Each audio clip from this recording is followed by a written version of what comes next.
Assalamualaikum warahmatullahi wabarakatuh. Saya Yudi Prima. Saya akan menjelaskan tentang tugas kedua, tugas inovasi pendidikan. Yang pertama itu jelaskan pengertian tentang proses keputusan inovasi.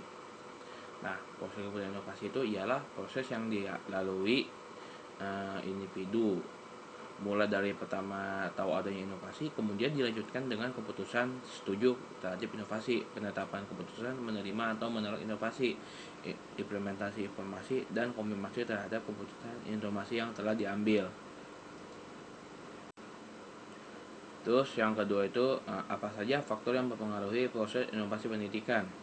Nah, faktor inovasi pendidikan itu ada 3. Yang pertama itu yang A, faktor kegiatan belajar mengajar yang menjadi kunci keberhasilan dalam pengelolaan kegiatan belajar mengajar adalah kemampuan guru sebagai tenaga profesional.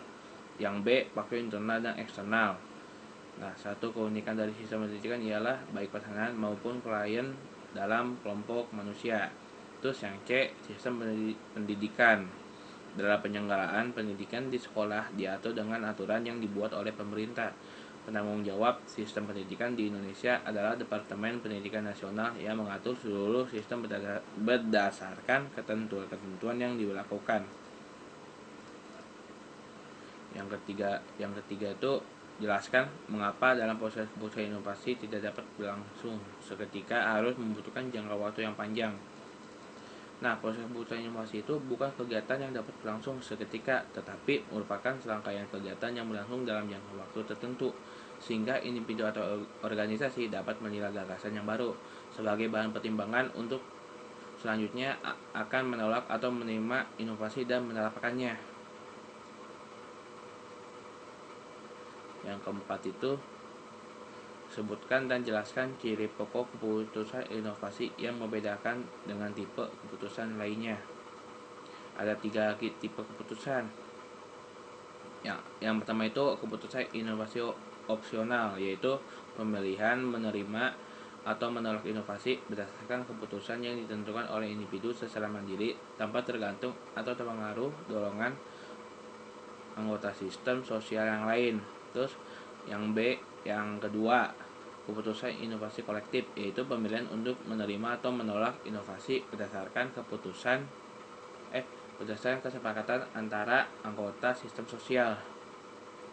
Terus yang C itu keputusan inovasi otoritas, ialah pemilihan untuk menerima atau menolak inovasi berdasarkan keputusan yang dibuat oleh seseorang atau sekelompok orang yang mempunyai kedudukan, status, wewenang, dan kemampuan yang lebih tinggi daripada anggota yang lain dalam suatu sistem sosial.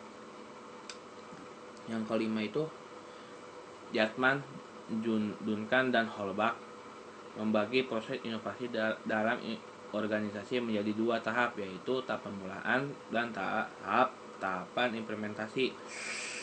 Jelaskan langkah-langkah pada 2 tahapan itu. Oke. Yang pertama itu tahap permulaan. Nah, tahap permulaan itu yang pertama itu ada langkah pengetahuan dan kesadaran.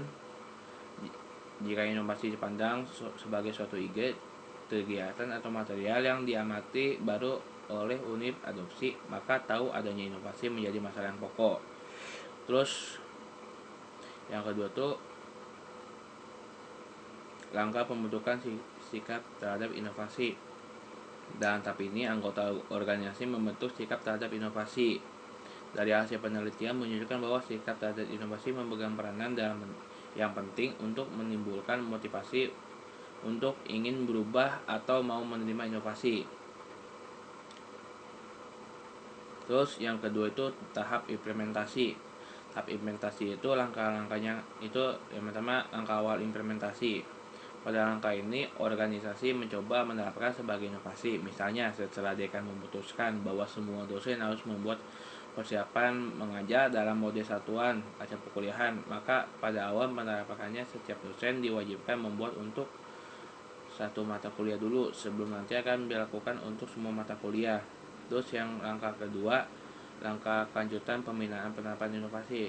Jika pada penerapan awal telah berhasil, para anggota telah mengetahui dan memahami inovasi serta memperoleh pengalaman dalam menerapkannya, maka tinggal melanjutkan dan menjaga kelangsungannya. Nah, sekian dari saya. Mohon maaf jika ada kesalahan. Assalamualaikum warahmatullahi wabarakatuh.